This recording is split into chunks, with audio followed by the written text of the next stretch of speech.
اور مفتی ارشد صاحب حفظہ اللہ ورعا کہ وہ اس کار خیر میں شرکت کے ذریعہ بنے. وہ بیچارے دعوت نامہ لے کر کے پہنچے جو میرے لیے ایک سعادت کی بات تھی، اور مجھے آج تک پچھتاوا ہے کہ ان کے نماز جنازہ میں ہم شریک نہ ہو سکے، دور تھے. لیکن اللہ پاک نے آج یہاں شرکت کا موقع عنایت فرمایا ہے. میں یہ سمجھتا ہوں، جانتا ہوں، یہاں کے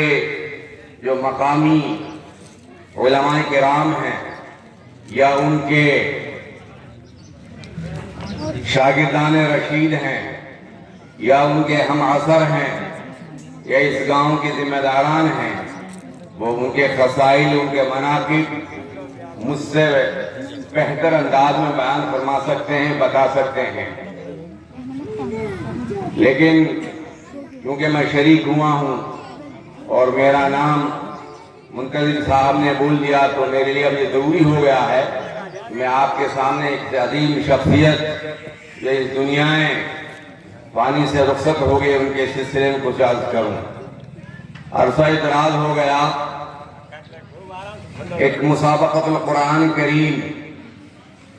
ہمارے ہاں مدرسہ ابی بن کعب تحفیظ القرآن کریم قصبہ گھاسیڑا میں ہونے جا رہا تھا، اور میں دعوت نامہ اپنے اساتذہ اکرام کے ہمراہ بنفس نفیس مدارس اسلامیہ کے ذمہ داران کی خدمت میں لے کے پہنچ رہا تھا. اتفاق سے یہاں کا گوالدے کا پروگرام جب ہوا تو رات کا موسم تھا، کافی رات گزر چکی تھی. تو حضرت حافظ صاحب رحمت اللہ علیہ بہت ہی معصومانہ چہرہ، جاڑے کا موسم، خیمے کی شکلوں میں کچھے چھپر تھے اور بہت ہی منظم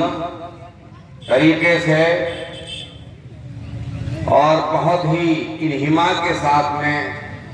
اپنے طلبہ عزیز کی نگرانی اور قرآن کریم کی تعلیم میں مصروف اور مشغول تھے. میرے دل نے یہ اس وقت قبول کیا تھا کہ یہ آدمی اللہ ان سے بہت کام لیں گے. اس موسم میں اتنی رات میں بے سر و سامانی کے عالم میں اور اتنے انہماک کے ساتھ میں قرآن کریم کی خدمت کو انجام دے رہے ہیں. دل سے دعائیں نکلی. اس کے بعد وقتاً فوقتاً ان سے ملاقات ہوتی رہی، لیکن بہت کم. ہاں، ان کی خدمات ہمارے سامنے تھی. میں جہاں تک سمجھ پایا کہ حافظ رمضان صاحب نور اللہ مرقدہ زمانہ طالب علمی سے لے کر کے اور فراغت کے بعد ان کی پوری زندگی قرآن کریم کی خدمت میں صرف ہوئی، جو ان کے لیے، ان کے خاندان کے لیے، اس گاؤں کے لیے، اس ادارے کے لیے بڑی سعادت اور خیر کی بات ہے. میں نے جیسا کہ سنا، مفتی ارشد صاحب نے بھی بتلایا، 17 سال تقریباً اس ادارے میں، 14 سال اس پرانے ادارے میں، اور اسی طریقے سے کھڑکھڑی میں اور غالباً کارنڈا یا کوئی دوسری جگہ، بہرحال انہوں نے قرآن مقدس کی بہت ہی بہترین انداز میں خدمت انجام دی، اور ان کے شاگردوں کا جال پھیلا ہوا ہے. ظاہر بات ہے یہ کوئی معمولی سعادت نہیں ہے. کہنے کے لیے میرے الفاظ بہت ہلکے پھلکے ہو سکتے ہیں اور آپ کس انداز سے سن رہے ہیں، لیکن یہ اتنی جامع خدمت ہے، اس خدمت کے لیے لوگ ترستے چلے گئے دنیا سے. اور یہ ان کی سعادت مندی اور ان کے لیے بہت بڑا آخرت کا ذخیرہ تھا. جس انسان کی زندگی قرآن کریم کی اور قرآن حکیم وہ کتاب ہدایت ہے، جو قیامت تک باقی رہنے والی اللہ کی کتاب ہے، اور رب العالمین کی ذات سے نکلا ہوا کلام، رسول اللہ پر نازل ہونے والا کلام، روح الامین حضرت جبرائیل علیہ الصلوۃ والتسلیم اس کے لانے والے، تو ظاہر بات ہے اس کلام کی خدمت میں پوری زندگی کو وقف کر دینا، اور پوری زندگی جس کے قرآن کی تعلیمات میں، قرآن کے پڑھنے پڑھانے میں، اس کی تصحیح میں، اس کو صحیح پڑھانے میں گزر جائے، اس سے قیمتی عالم دنیا میں کوئی ہو نہیں سکتا۔ میرے ساتھی تھے بیچارے، میں نام لوں، حافظ عبدالغنی صاحب، ہمارے گاؤں کے قائد بغدادی سے لے کر کے اب تک ہمارا ساتھ رہا، اور انہوں نے پوری زندگی قرآن کی خدمت کی دلی میں۔ اللہ نے وہ آخری کسی بچے کو پڑھا رہے تھے اور وہی ان کی زندگی کا آخری سال جو ہے پورا ہوا، تو کتنی سعادت مند موت تھی۔ اسی طرح سے حافظ رمضان صاحب نور اللہ مرقدہ، کہ ان کی زندگی میں سمجھتا ہوں ان کی حیات و خدمات پر جتنا بولا جائے، جتنا کہا جائے، جتنا پڑھا جائے، جتنا سنا جائے اتنا کم ہے، اور وجہ اس کی یہ ہے کہ جس نسبت سے ان کو منسوب کیا جا رہا ہے، یعنی قرآن حکیم سے، جیسا کہ میں نے آپ کے سامنے عرض کیا، اہل علم کا، اکابر علماء کا مجمع ہے، سب جانتے ہیں کہ اللہ کے کلام کی عظمت کیا ہے اور اللہ کا کلام کی حیثیت کیا ہے۔ اس کلام کی، قرآن کریم کی خدمت کرنا اور اتنے شاگرد پیدا کر دینا، یہ محض اللہ کا فضل، اس کا انعام اور اس کا خاص رب العالمین کا فضل تھا ان کے اوپر۔ بہرحال وہ دنیا سے جا چکے، اللہ ان کو غریق رحمت فرمائے، کروڑ کروڑ جنت نصیب فرمائے۔ ان کے جیسا کہ آپ نے معروف حدیث ہے، آپ نے پڑھا کہ انسان دنیا سے چلا جاتا ہے اور اس کے بعد میں صدقہ جاریہ کے طور پر 3 چیزیں حدیث پاک میں آتی ہیں۔ ان میں سمجھتا ہوں ایک چیز بدرجہ اتم موجود ہے الحمدللہ آپ کے سامنے، کہ ان کی اولاد میں مولانا خالد صاحب وغیرہ ماشاءاللہ عالم دین ہیں، قاسمی ہیں، اور ان کے بعد میں اس ادارے کی خدمت کے لیے انہیں ذمہ دار بنایا گیا ہے، تو میں سمجھتا ہوں کہ روزانہ انشاءاللہ ان کی قبر میں ثواب پہنچتا رہے گا۔ اب جیسا کہ مفتی ارشد وغیرہ اور دیگر 200 سے زائد ان کے اساتذہ، ان کے تلامذہ ہیں، اب ان کا فیض اس دنیا میں کتنا جاری ہوگا، جیسا کہ حضرت زیاد بن ولید بن عبید رضی اللہ تعالی عنہ نے فرمایا کہ کیف یذهب القرآن، کیف یذهب العلم، یعنی القرآن، نحن نقرأ القرآن ونقرأه ابناءنا ويقرئهم ابناءهم ابناءنا وابناءهم۔ فرمایا کہ علم کیسے چلا جائے گا جبکہ ہم قرآن کو پڑھتے ہیں، پڑھاتے ہیں، پھر ہماری اولادیں پڑھتی ہیں، پھر ہماری اولادیں وہ اولاد پڑھتی ہیں، تو یہ قرآن کریم کیسے ختم ہو جائے گا؟ ظاہر بات ہے اس کا ایک ذریعہ ہے کہ جتنے بھی طلباء عزیز ہیں، قرآن کے حاملین اور ناقلین ہیں، قرآن کو پڑھنے پڑھانے والے ہیں، اللہ تعالیٰ کی وہ قدرت ہے، اللہ تعالیٰ قادر مطلق ہیں، پوری دنیا میں اگر ایک بھی قاری نہ ہو، ایک بھی حافظ نہ ہو، ایک بھی خدا نخواستہ قرآن کے جاننے والا نہ ہو، تب بھی اللہ پاک قیامت تک اپنی کتاب کو باقی رکھیں گے۔ لیکن یہ سعادت ہے اور سعادت مندی ہے ان انسانوں کے لیے، ان اہل علم کے لیے کہ جنہوں نے قرآن کو سیکھا، پڑھا اور پھر پڑھایا۔ دنیا میں کروڑوں حفاظ ہیں، لاکھوں قرہ ہیں اور قرآن کریم سے جن کی وابستگی ہے، جن کے قلوب اور اذہان قرآن مقدس سے آراستہ پیراستہ ہیں، جن کے رگ و ریشہ میں قرآن ہے، ظاہری بات ہے وہ سبب بن رہے ہیں قرآن کریم کو قیامت تک کے لیے باقی رکھنے کا۔ تو ان کی سعادت ہے پڑھنے پڑھانے والوں کی۔ میرے بھائیوں، وہ ایسا پودا لگا کر کے گئے ہیں، انشاءاللہ یہ مدارس اسلامیہ اور یہ مکاتب قرآنیہ اور یہ مراکز دینیہ قیامت تک انشاءاللہ باقی رہیں گے۔ دشمنان اسلام، مخالفین اسلام آتے رہے اور ان کو مٹانے کی کوششیں کرتے رہے اور یہ قیامت تک ہوتا رہے گا، لیکن دین اسلام ہے جو انشاءاللہ مٹنے کا نام نہیں لے گا۔ قرآن قیامت تک کے لیے آیا ہے، تو ظاہری بات ہے جو قرآن کی آیت ہے کہ اِنَّا نَحْنُ نَزَّلْنَا الذِّكْرَ وَإِنَّا لَهُ لَحَافِظُونَ، مفسرین نے، محققین نے اس سلسلے میں بہت کچھ لکھا ہے۔ میرے بھائیوں، ظاہر بات ہے اس قرآن کریم کی آیت کا مطلب یہ ہے، ظاہری جو میں آپ کے سامنے عرض کروں، اہل علم ہیں مجھ سے بہتر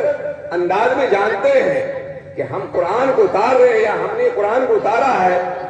قیامت تک ہم اس کے نگہبان اور محافظ ہیں۔ اب ظاہر بات ہے جب قرآن قیامت تک رہے گا تو اس کے پڑھنے والے، پڑھانے والے، یہ کہ بات دیگر، تو انشاءاللہ وہ سارے کے سارے محفوظ اور محمود رہیں گے۔ جھٹکے آتے رہیں گے، حالات آتے رہیں گے، ادوار آتے رہیں گے، لیکن انشاءاللہ یہ قرآن بہر صورت باقی رہے گا، اس کے پڑھنے پڑھانے والے باقی رہیں گے۔ میرے بھائیوں، آپ کا گاؤں گوالدہ یہ تاریخی گاؤں ہے اور اس علاقے میں مجھے یہ بتایا گیا تھا اور مجھے پتہ بھی ہے کہ میں اس گاؤں کو مبارکباد دیتا ہوں اور اطراف و اکناف کے مواضعات کو کہ مفتی ارشد صاحب اور ان کے رفقا نے ایسا ماحول یہاں بنایا ہے کہ یہاں ماشاءاللہ مدارس کے لیے، مساجد کے لیے، چاہے وہ گندم و سوریابی کا سلسلہ ہو، چاہے رمضان المبارک کا چندہ ہو، چاہے دیگر مواقع ہوں، دل کھول کر کے گوالدے کا آدمی اور یہاں کے اطراف میں جتنے گاؤں ہیں وہ سب کھول کر کے مدارس کی بھرپور مدد کرتے ہیں۔ یہ سعادت مندی ہے آپ لوگوں کی، آپ کی نسلیں انشاءاللہ پھلیں گی پھولیں گی، اور معاف کرنا ایک دوسرا طبقہ ہے آپ کے مقابلے میں۔ آپ نے دیکھا ہوگا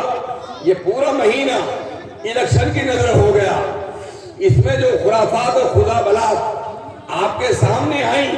اور جتنا روپے اور جتنا پیسہ برباد ہوا اور جو اللہ رب العزت کی نافرمانیاں کھلے طور پر وجود میں آئی، اور جس کی وجہ سے میں سمجھتا ہوں ایک ایسا الیکشن ہوا کہ میں سمجھتا ہوں ہماری عمر میں ایسا الیکشن کبھی نہیں ہوا جس میں دل پھٹے ہوں، جس میں جھگڑے ہوئے ہوں، جس میں لاٹھیاں چلی ہوں، جس میں آدمی جو ہے وہ فوت ہوئے ہوں وغیرہ وغیرہ۔ اربوں لاکھوں روپے جو ہے، کروڑوں روپے لگا ہے اور کسی کٹھکا نہیں۔ کیوں؟ رشوت لینے والا، رشوت دینے والا، ڈی جے بجانے والا، اس کا سننے والا، پٹاخے چھوڑنے والا وغیرہ وغیرہ،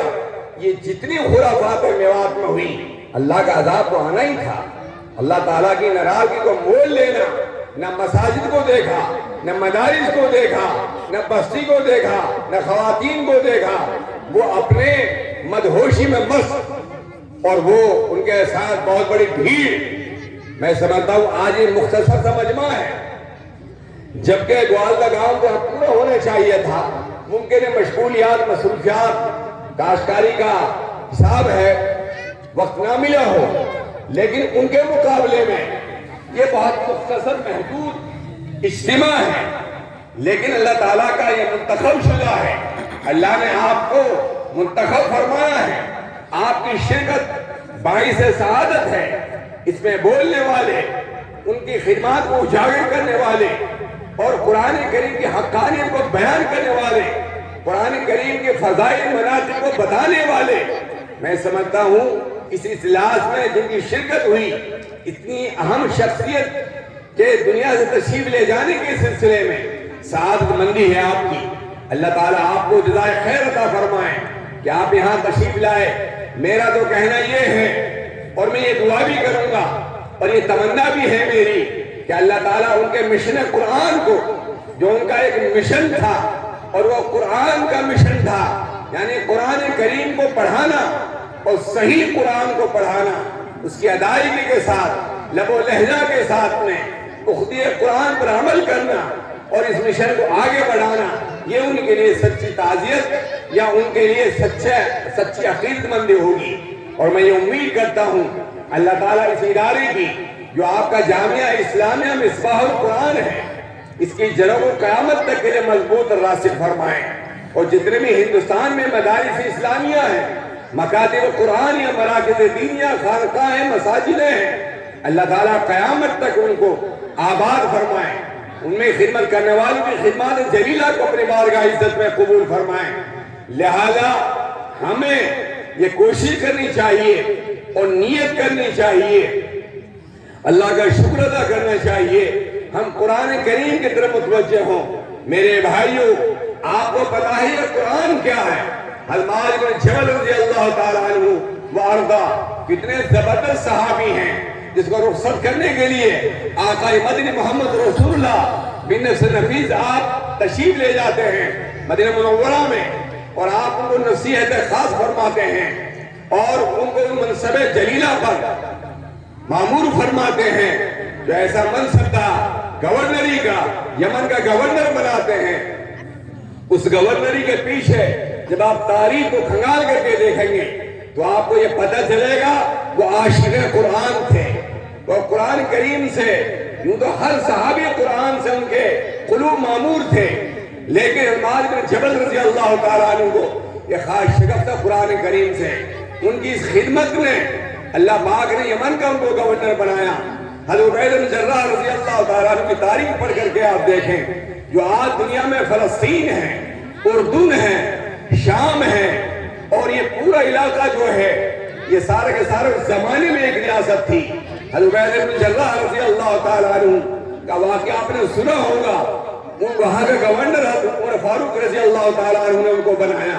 ایک دفعہ خیال آیا، بیچ میں بات عرض کرتا چلوں،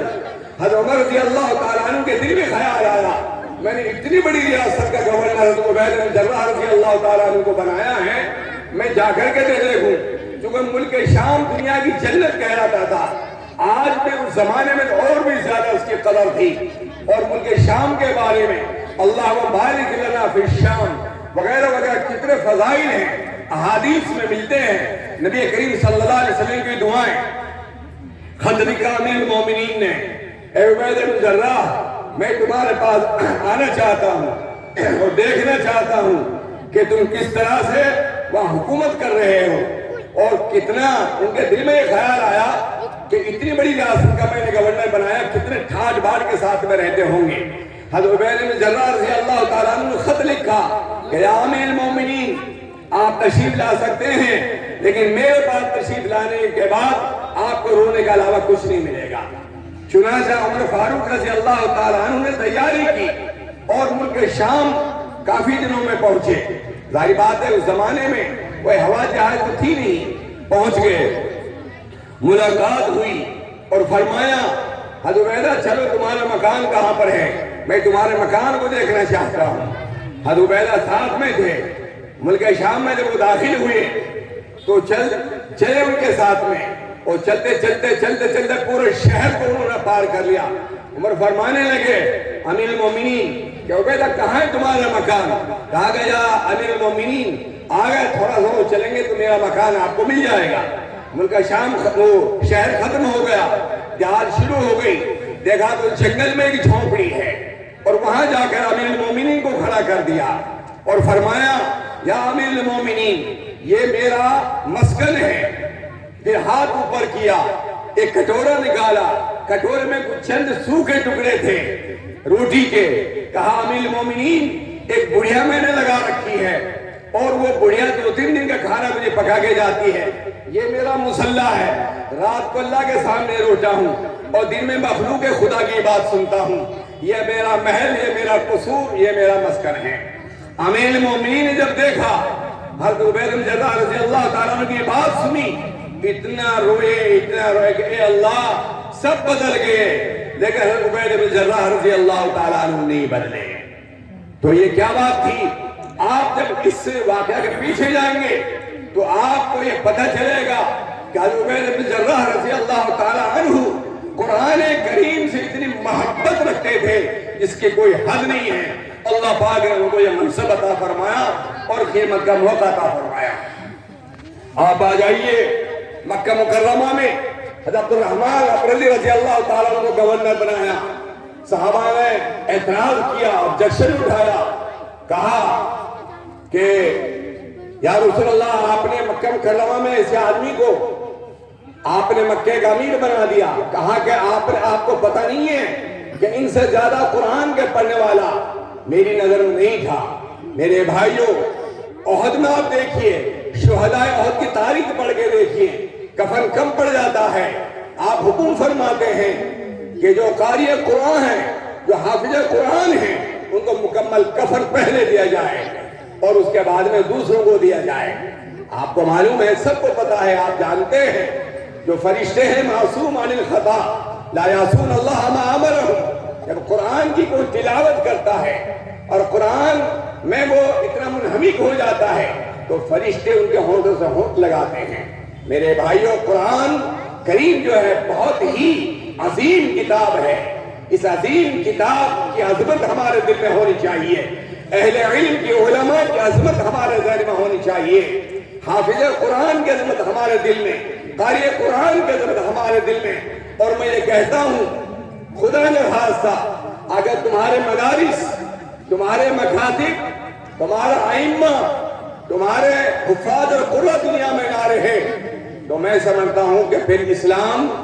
دھندلا ہو جائے گا اور آپ کا کچھ پرسان حال نہیں ہوگا۔ انگریز خبیث نے بڑی ناپاک کوششیں کی ہیں اور کر رہا ہے، لیکن انشاءاللہ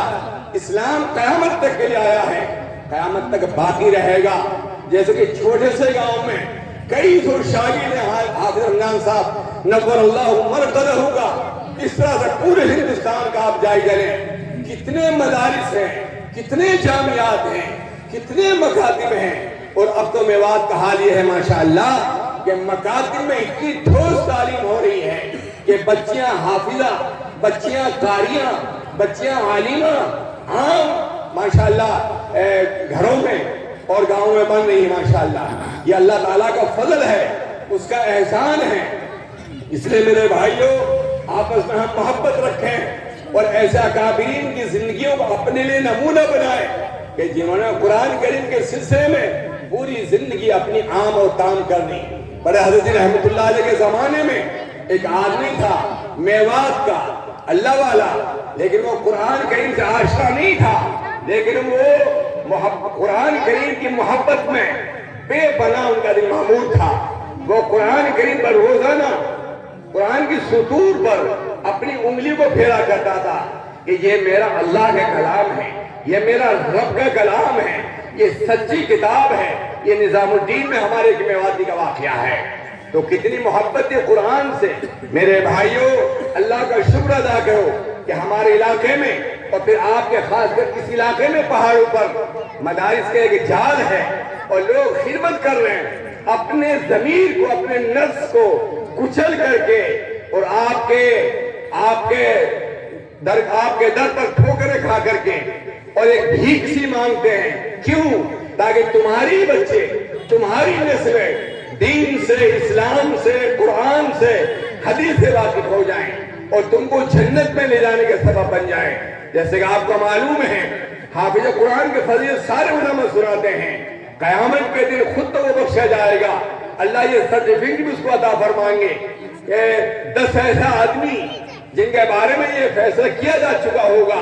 اللہ تعالیٰ کی ناراضگی ان کے ساتھ میں ہوگی، لیکن حافظ قرآن کی سفارش قبول کی جائے گی اور ان کو جنت میں داخل کر دیا جائے گا، وغیرہ وغیرہ۔ میرے بھائیوں، قرآن سے محبت رکھو، قرآن والوں سے محبت رکھو، اور جو دنیا سے قرآن